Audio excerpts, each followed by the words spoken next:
Malamun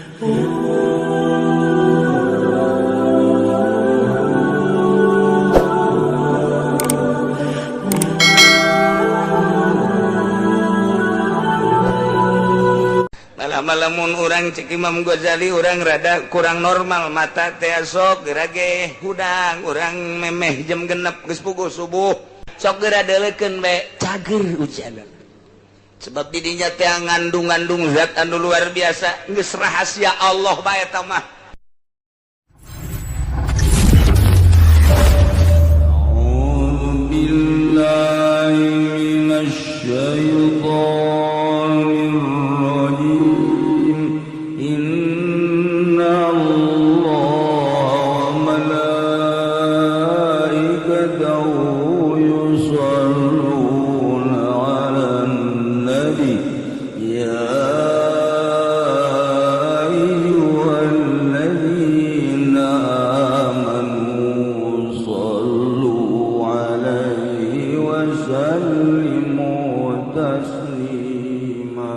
Bismillahirrahmanirrahim.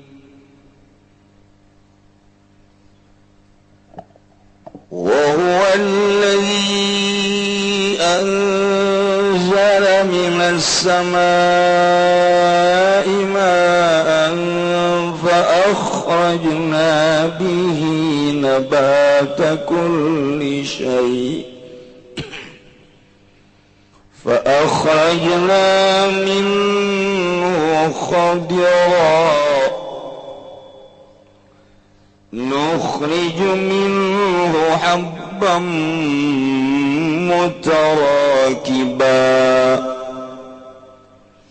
ومن النخل من طلعها قنوان دانية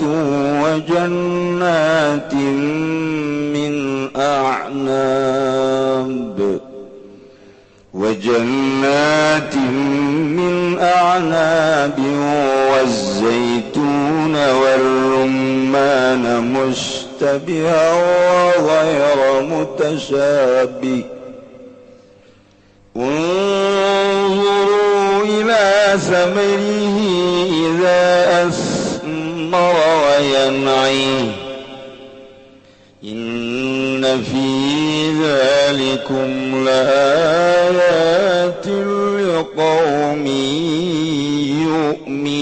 يؤمنون والله أعلم بمراده وهو lanutawi Allah iku kang anzala nurunkeun ya lazi minas samai saking langit ma'an ing banyu fa akhrajna maka matuakan isunagung fihi iltifatun anil ghaibati ku tetep dalam lapan akhrajna utawi iltifat saking gibah saking gaib anil gaibati saking gaibihi kalawan ma bil ma'i sekalawan banyu nabata kulli syai'in ing cucukulan saban-saban sewiji-wijian butuh kang cukul ya kulli syai' fa akhrajna minhu maka metuakeun isun agung minhu saking kulli syai' minhu saking nabat minhu saking nabat ain nabat tegaskeun nabat syai'an ing sewiji-wiji khadiron kang ijo bimana akhdoro kalawan mana akhdoro nukhriju kang metuakeun isun agung minhu saking khadir minal khadir tegasa saking kang ijo haba mutarakibain wiwijilan kang narima nyusun yarkabu ba'duhu ba'dan tegese nyusun apa setengah haban ing setengah kasaing setengah kasana bililin toti wanawiya kaya pirang-pirang ranggeyan anggur ranggeyan gandrung lan umpamane yonto wa minan nakhli lan iku tetep setengah saking wa minan nakhli lan iku tetep saking korma khabarun wa iku dadi khabar wa yudal min dulan dan gaya badal minu saking nakhli apa min taliha tegese saking mayange nakhli awal ma yukhraju tegese awal barang kang metu ya mamina saking to mubtada ulan utai mubtada naiku kinwanun lapad kinwanun wa minal nakhli kinwanun utai pirang-pirang kitu kinwanun utai pirang-pirang sintuke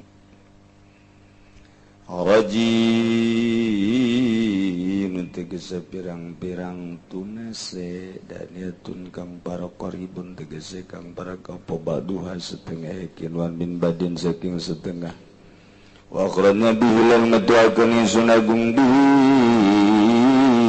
kalawan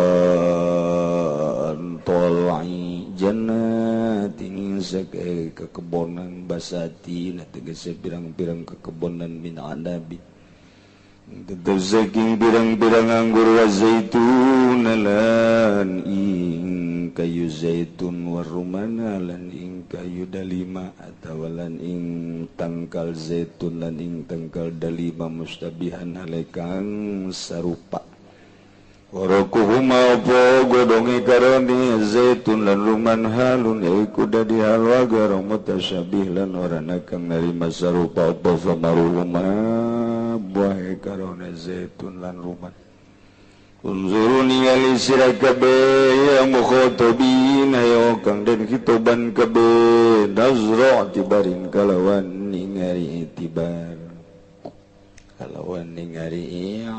ila samari maring buah kulin bipati sai kalawan den patakeun sawal mimilan mimya samar wa bidami malan kalawan den domakeun karone salan mim sumur wa jamu samratin lan utawi samar iku jamal lampaz samratin ka syajaratin wa syajarin wa khashbatin wa khashabin idza asmaratat galabuan yakulun wala ma yabui dal mawala barang kang lahir ya samar kaifa wa iku bautawi utaya samar wa ilayani lan maring mateng ya samar ma'udji tegese mateng ya samar idza dikatan gala dan temu ya samar kaifa yaudu alai kaya apa babalik ya samar inna fi zalikum ing satuhuna iku tetep ing dalam mangkono kabeh apa yaktila ayatin sake ayat dilalatin tegese sake kang nuduhkeun ala qudrati ta'ala ingatase kawasannya Allah ta'ala alal ba'si wa ghairihi ingatase nangiakeun lan liyane ba'ats lan liyane ba'ats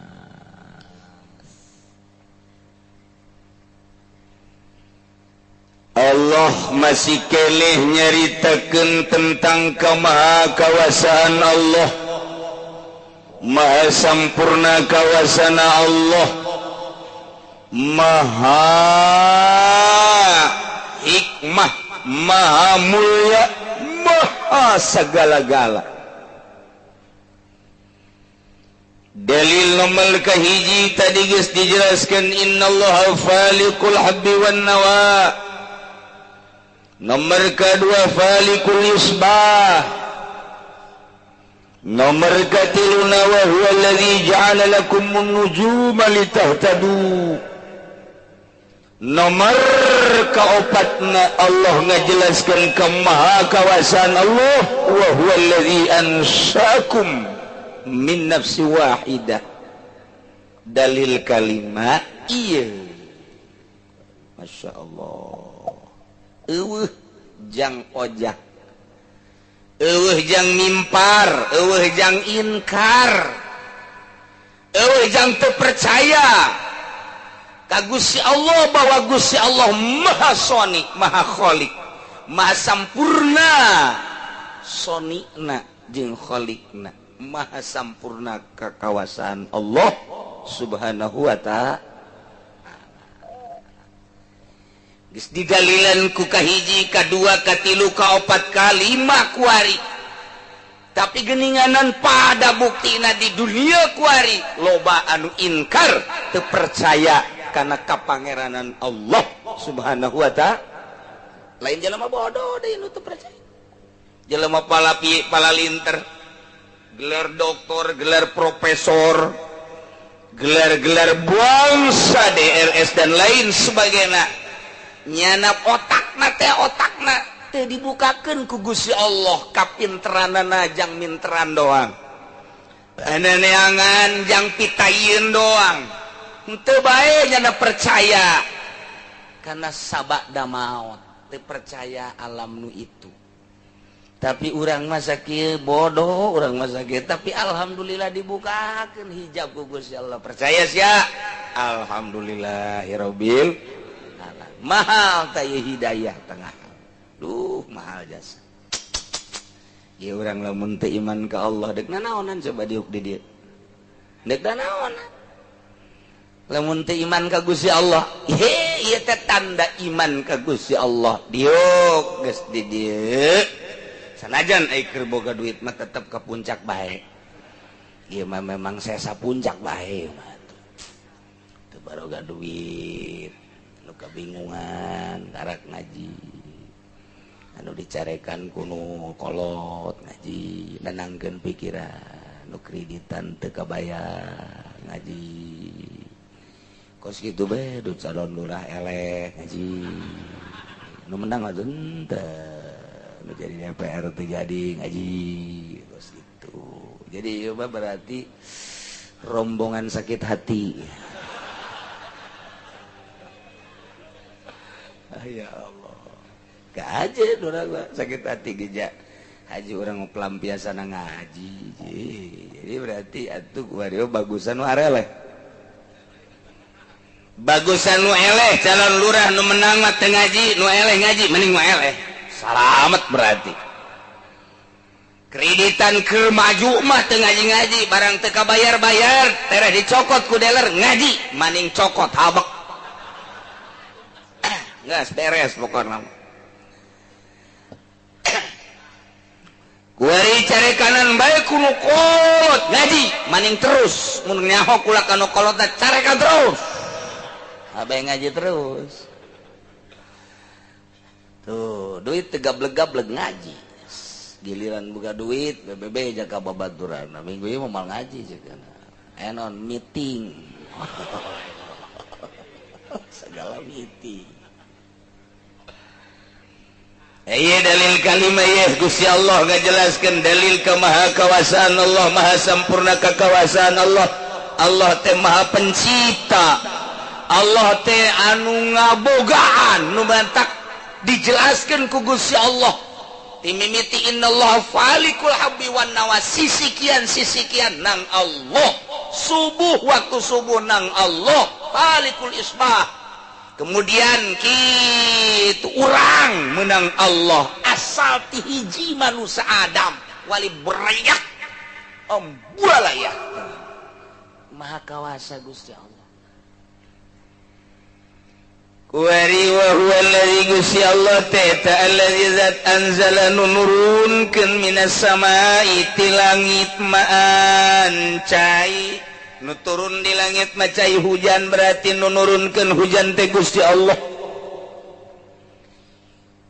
Carana Allah teh nyieun heula saab panas eta panas teh ngahiji ka laut di laut terus ku panas-panas na hawa naik ka luhur di luhur teh panas teh ngajadi mega sanggeusna mega teh ngabentuk tidinya cai laut teh ditarik ku mega ka kawasan Allah seperti kitulah naik ka luhur eta mega terus ngahideungan hidung geus pinuh ku cai tinggal dibedolkeunna deuk di mana kumaha Gusti Allah.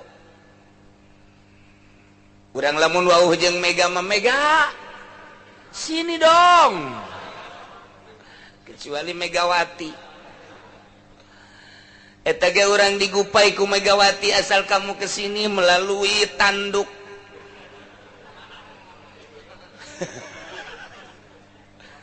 Ayo Mega, Mega narik nyedot cai laut set plek maha kawasa Allah. Aja cak Mega teh aku ladek di kamanakeun ieu cak Gusti Allah, angin sampaikan salamku. Oh blon teh mah di silitong atau mah kos kitu mah. Angin cek Gusti Allah tiup kacikupakeun ditiup ku angin kacikupa war war war war war war war war war war war war war war. Oh Mega hideung jasa cenah tuh di Cikupa tuh deuleu tuh asana hujan tuh di Cikupa tuh kadeuleu ku urang set kulantaran aya nu hajat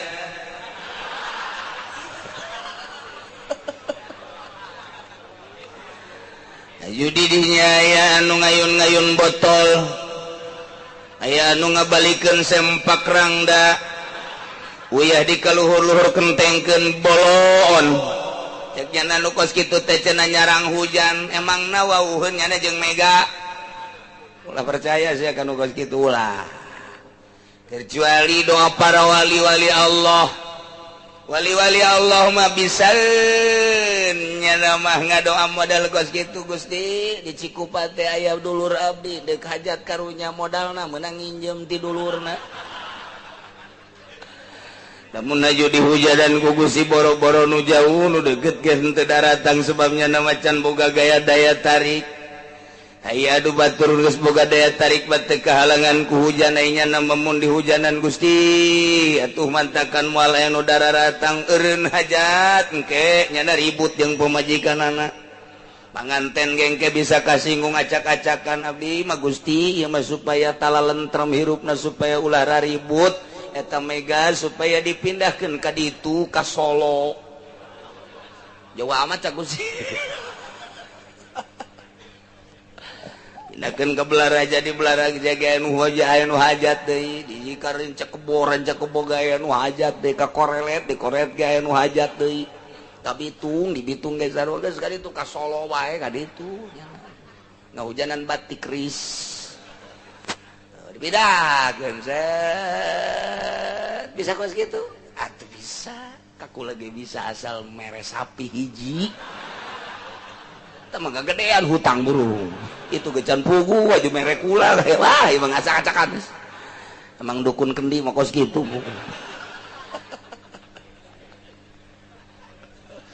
nah kecuali doa sholihin doa para wali bisa jadian batu iya awak teh geus Allah Allah Allah Allah Allah Allah Allah Allah Allah mentak cek Allah teh oh yang dipindah ke pindah mentak kadang-kadang sekelilingna hujan di dinya mantep eta mah kos kitu bisa dijieun deui hujan teh maksud dijieun teh dipenta ka Gusti Allah aya tatangga hajat baji dorang orkes aya jaipongan aya golek aya mending mun ramen teu dalangna teu bisaeun gandeng doang nang ningnong wah macem-macem sial ajunya nang tangan deh ka kiai ge lamun encan nyeri-nyeri teuing mah teu meunang deui mani ngahindar bae ngan ieu mah geus loba nu kanyerian ya ku aing sia didoaan sia ya Allah ya Rabbi eta jelema ngalunjak lain ka abdi sapira abdi tapi ka Gusti ieu jelema ngalunjak abdi deuk masrahkeun ka Gusti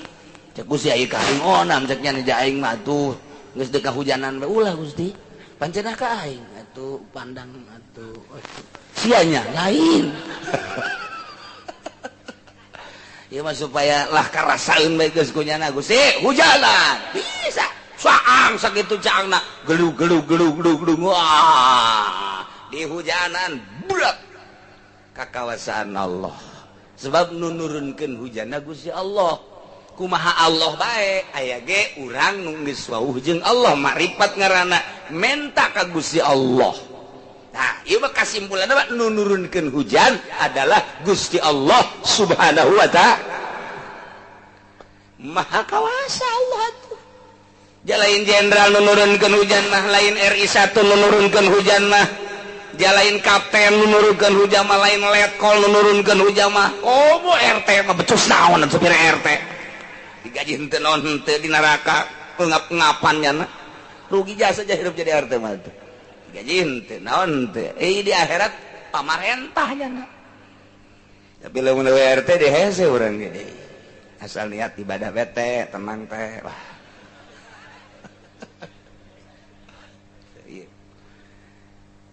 Aya ge Imam Syafi'i teh mujtahid. Imam Syafi'i moal aya 2. Tapi Imam Syafi'i pas ngaijtihad hiji masalah puyeng nya. Dikadiekeun lain, dikaditukeun lain. Dimusyawarahkeun jeung ulama-ulama lain teu kabahas. Tetep aya nu teu kabahas ku Imam Syafi'i ge. Imam Syafi'i ngadoa ka Gusti Allah ieu can terpecahkeun masalah teh. Aduh, puyeng. Sapoe, 2 poe, seminggu, 2 minggu, sebulan, 2 bulan Imam Syafi'i teh ngaijtihad hiji masalah teh teu kabongkar sama sakali. Sapantar Imam Syafi'i anu ilmuna teh geus langsung ti Gusti Allah 12 pan mata bagas nu ilahar nyana mah geus macem-macem mujtahid atuh jana mah talar Quran lagi umur 12 tahun nyana mah wah geus jadi mujtahid teh jadi mufti teh jadi mufti umur 14 umur 17 tahun geus langlang buana ka unggal nagara Imam Syafi'i tapi aya hiji masalah teu kabongkar nyana tetep merenung meisi saha nu bisa ngabongkar masalah ieu di negara Baghdad saat eta aya hiji jelema ngangon embe ngaranna Syaiban ngangon embe tanyana mah ngangon embe asal isuk-isuk ka gunung ka leuweung zohirna seperti kitu sore-sore balik ngagiringkeun embe zohirna sehari-hari seperti kitu teu campuran jeung masyarakat teh tacam komo jeung pamarentah mah nya nama alergi jeung pamarentah jeung siapa mah sia mah ngangon we zohirna seperti kitu horenganan nya nama nyalametkeun agama ibadah di leuweung teh embe mah embe bae cang horeng maksudna lain embe teuing ibadah ka Gusti Allah zikir horeng nyana waliyun min auliyaillah wali mantak sing ada bisa nu ngomong di lembur iya kayahuan kawalianna satu ketika hujan turun sehingga cai eueuh sanggeus teh cai eueuh jukut teh geus gararing embe ngarelel hayang nginum dahaga kadeleuna babaturan kiseban bebeja ka kiseban embe urang geus loba nu paeh ban cek jana ban embe aing paeh ban aing nginum paeh laporan deui ti dieu ban kambingku mati cuma meureun ti Batak ya iya nah iyalah loba nu laporan akhirna nyana ngadoa nyana mah ngadoana henteu langsung kieu bae dilihat mana sih Mega cakeuna ya itu ditunjuk ku nyana Mega ka dieu heula sagede engko Mega cepet teh hujanan ya embe ya pararai ya langsung ari teh buak hujan Masya Allah eta ki Syaiban luar biasa geus loba tah hujan laporan deui ulah loba teuing atuh cekeun Mega geus cukup rat geus geus ka ditu deui sia ka ditu eta ki Syaiban bisa kos kitu eta ya Allah ya Rabbi sakali geus selang sababaraha poe deui terjadilah seperti kitu deui minta deui ka ki Syaiban terjadilah seperti kitu deui akhirna kadengekeun kan kagorengan tetep kadengekeun kabagusan tetep kadengekeun bae kajen ku kumaha ge nu aya di benak hati urang kajen teuing ku urang dipendem teu pernah ngomong-ngomong kamaripatan bakal timbul sarua bae kahasudan ge bakal timbul bae kajen teinti tubuh kiai tidak ada kiai tidak ada ustad komo dadah lurah mah parantina tama kos kitu mah komo dadah bangsa pamarentah mah geus parantina hasud teh paranti tama nya nama mun teu hasud teh lain pamarentah boh kitu amat emang parantina nya nama geus kos kitu nu bener emang kos kitu kiai abi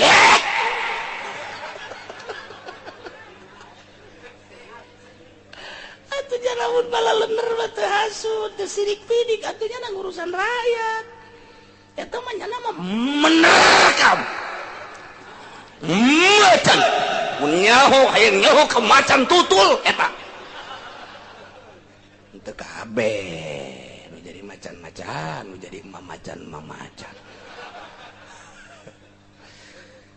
teh kadenge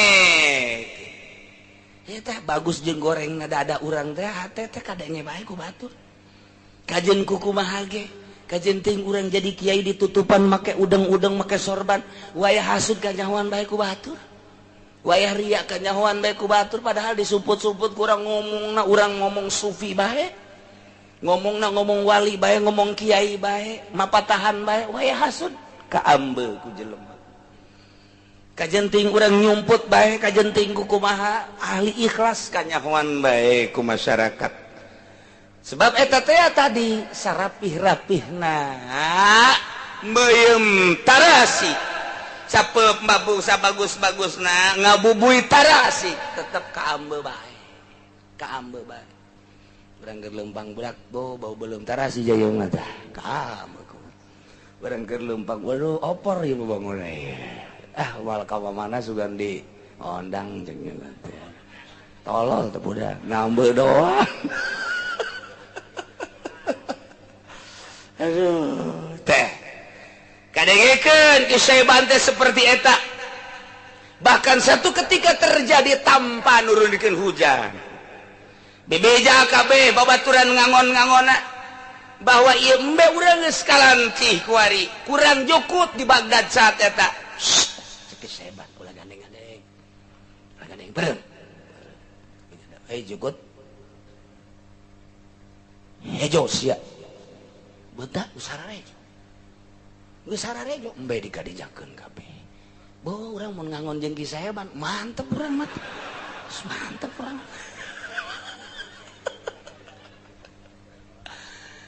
Imam Syafi'i ngadenge bahwa Ki Saeban seperti eta saat eta cek Imam Syafi'i di jalan aing dek datang ka manehanana Imam Syafi'i ti kota kaleuweung manggihan Ki Saeban diuk dihareupeun Ki Saeban persis sakumaha budak leutik sakola dihareupeun guruna tungkul sieun ka guru persis seperti eta titah naon bae ku guru daek sagede Imam Syafi'i anu geus kacelun kaun-aun kakoncara kabeja kaunggal negara kaistimewaan Imam Syafi'i dihareupeun Ki Saeban budak angon tungkul diuk simpulnya teh menta dijelaskeun tentang ijtihadnya kitu batur mah padahal Imam Syafi'i hebat tapi Ki Saeban budak angon cumplang-campling kadeuleuna ge teh salat tapi cek Imam Syafi'i kajen kukumaha ge wali Allah ieu datangnya na kaleuweung sasalaman dicium diuk rapih urang mah sia tuh kaditu ngaji saksa kasihan budak kamari kolotan aing atuh jeung nya nama je emang ngadu umur atuh ngadahar uyahna ge heulan aing leg-leg ku sia uyah modar-modar sia ngadahar uyah eta urang mah aya bahasa kos kitu teu tawadu ya Allah ya Rabbi deh Imam Syafi'i tingali ayo naon PI ceknya teh gitu loh hebat teh kira-kira heran pe kira teh ieu ngaja we abdi ka dieu aya hiji masalah nu keur ijtihad teh karti demen teh ulah ngagugulung ilmu fikih bae kos kitu tah mah ilmu fikih nah caknya nate aja urusan masyarakat ay sorangan teu ka urusan ilmu sampah tama kos kitu mah PI Aduh, cek Imam Syafi'i aing jadi kos kieu ya. Batur bae di urusan. Sia hubungan jeung Allah geus datang ka mana? Gedeng-gedeng itihad, gedeng-gedeng itihad, gedeng-gedeng itihad datang ka modar siapa kos kitu bae. Sia can beres-beres hubungan jeung Allah, salat teh khusyuk, dicarekan. Dicarekan tak ku saya bante. Hampura jeung janat. Ibadah nu bener. Tah geus kanyahoan kaluhuranna ki saya bante. Ditebak ku manehna. Itihad eta. Jawabanana tah. Bahkan samantas eta sia bakal itihad deui masalahna anu. Sia ge bingung deui bae. Tah jawabanana eta. Waduh. Cek Imam Syafi'i. Oh haramat geus abdi mah cek Imam Syafi'i kajian urusan itihad mah urusan teh mah fikih abdi mah bade guguru bae. Ayeuna ka mama. Ulah sebut mama aing. Sadek ngaguru mah gaguru bae heulanan. Usok ngamama-mamakeun, segala abuya, segala abah. Batur mah kos gitu. Orang malain, jadi ngaguru kain teu nyebut buya ka aing. Buya tuh sia ka aing. Oh, bayawak buaya.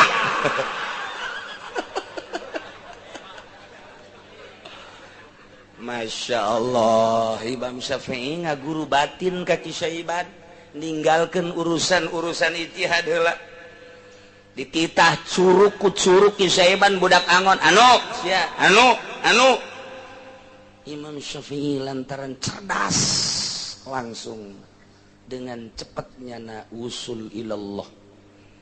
Tetapi awas sumputkeun ku anjeun nya ulah waka ka lembur cicing heula 3 tahun Imam Syafi'i teu amprok jeung manusia sakit kitu atuh ibadah teh ya.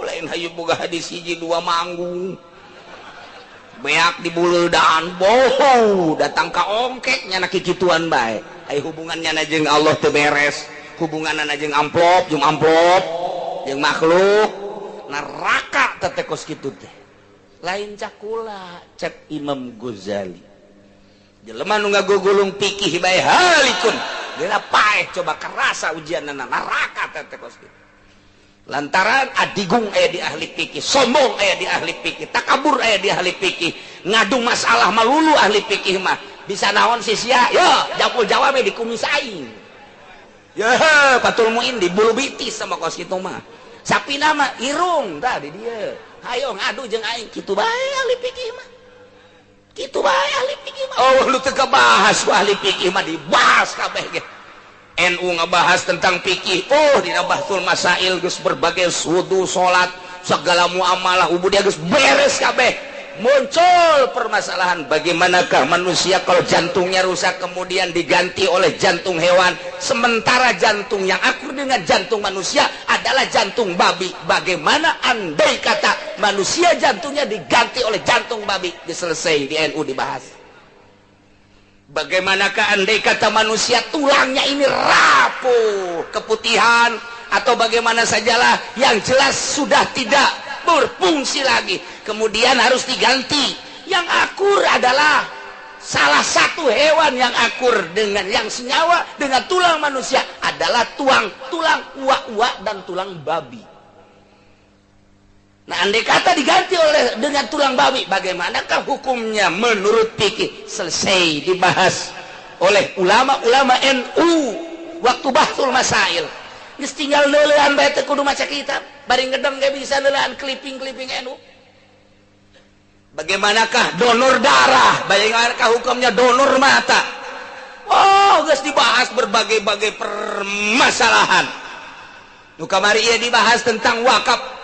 Bagaimanakah kalau seseorang mewakafkan harta bentuknya adalah genteng, bentuknya adalah kayu, bambu. Bagaimana kalau wakaf itu bentuknya uang?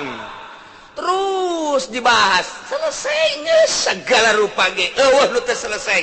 Dibahas jadi kitab lagi geus anggeus ieu. Geus, teta 6 tangan. Ieu gadu dalil, ieu dalil munazarah sampai mujadalah. Kitu kene ti NU jeung Muhammadiyah. Muhammadiyah mah ku NU mah eueuh nanaonan. Muhammadiyah di mana menang ngadu masalah jeung NU. Jeung NU teu pernah. asa ulah kakula bae ulah sia ku aing mah teu bisa. Ke desa datang deui ka aing. Geus moal dijawab ku aing mah ditakos sia ku aing. Geus selesai permasalahan teh. Tapi takabur nu aya. So asa aing doh hasil aing. Toh mun aing di neraka teh geus kitu teh. Kesianlah ku tasawuf ku ilmu batin supaya datang ka boga rasa aja aing mah teu bisa ngaji teh. Tuh, ngeunaheun pan kos kitu. Waalaikumsalam. Naon dia? Iya, kula nek nanyakeun masalah. Emang aing mah tangkal masalah. Ayo jeung aing sia ngadu masalah mah. Sombong. Tapi lamun ahli Allah, ahli sufi abdi rek nanyakeun masalah naon. Wow, tuh bisa. Aing ka dieu nanya masalah mah. Ka dieu mah mawa udu. Kopi, masalah mah ka dieu. Tawadu ngaranna. Masyaallah. Ngeunaheun jeung ahli Allah mah. Iya, Imam Syafi'i gurunya na. Oh, barang Imam Syafi'i geus usul teh, cacak aing teu ngaji ilmu batin, cilaka aing di akhirat. Imam Malik sarua bae. Lau kitu lamun naon kitu ngaranna? Naon kitu lamun laula sanatani lahalakan Nu'man. Lamun teu aya 2 tahun, cilaka Nu'man. Nu'man teh nyana guru ilmu batin 2 tahun. Hah, lamun cacak aing teu ngaguru ilmu batin neraka aing cek Imam Maliki. Laula sanatani lahalakan Nu'man. Ngadu masalah baik cekna tapi barang teu kaji ilmu batin zikir ka Gusti Allah sejuk 10 masalah nu ditanyakeun dijawab 2 8 deui pikiran bae ku ente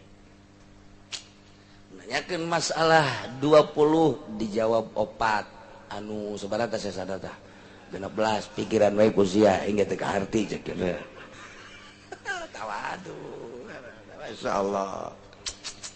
Iya, urang mah nempo teh karomah-karomahna. Padahal mah loba wali nu teh dibere karomah. Ngan osok dibere jang pangbubungah sakumaha nabi dibere mukjizat. Wali dibere karomah. Ketika dibere karomah nyanana mah embungeun. Ngan kulantaran Allah mere timbul keyakinan anu pohara tambah.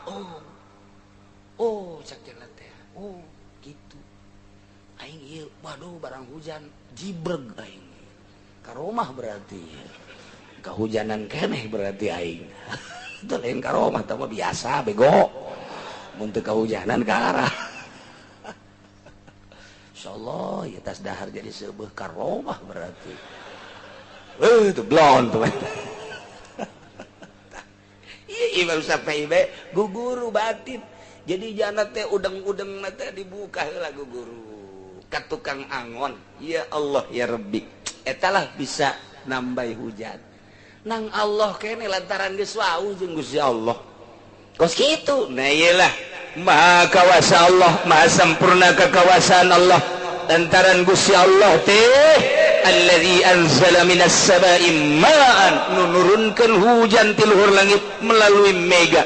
Proses-prosesna turun hujan nah ia dibahas ulama panjang luar biasa sehingga mu'arodoh antara ulama ieu antara ahli filsafat ulama fikih jeung berbagai-bagai ulama seperti itulah pembahasan para ulama tentang Allah nurunkeun hujan tetap kudu aya sabab musababna.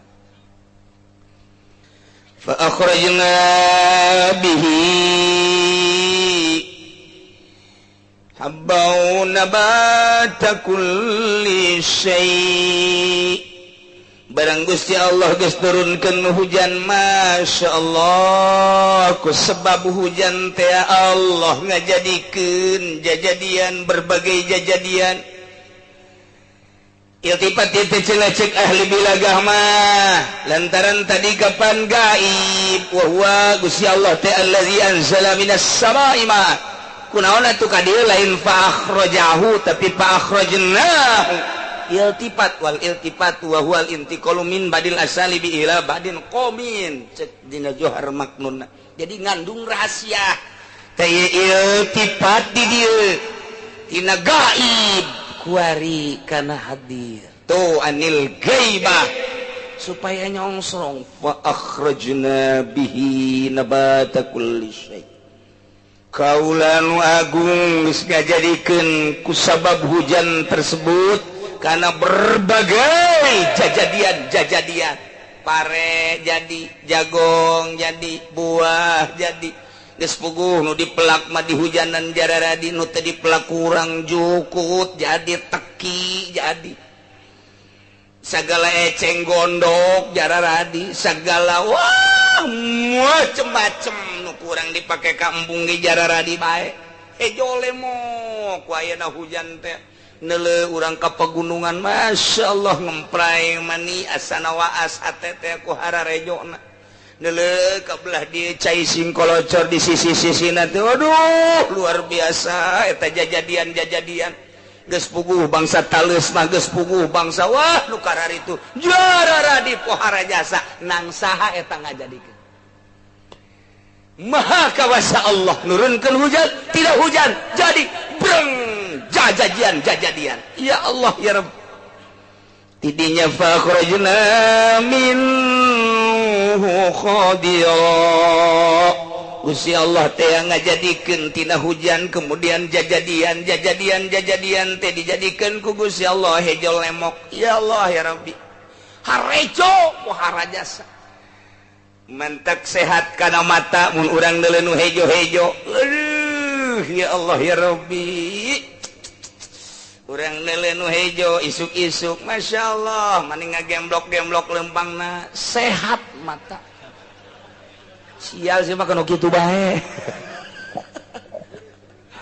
malah mun urang cek Imam Ghazali urang rada kurang normal mata teh sok geura ge hudang urang memeh jam 6 geus puguh subuh ieu teh memeh jam 6 urang hudang deuleukeun eta teh anu hararejo sampaikan ka terbit matahari memeh terbit matahari datang ka terbit matahari sok geura deuleukeun bae cager hujanan sebab didinya teh ngandung zat anu luar biasa geus rahasia Allah bae eta mah sengatan matahari nu karak bijil nyorot kada tatangkalan anu hejo anu awas ulah aya polusi didinya teh naon kitu ngaranna angin-anginna atawa kitu oksigenna tadi deuleukeun ku urang polototkeun mata kanu hejo-hejo sapoe dua poe tilu poe oh kabelah dieu teh bray masyaallah ngemprai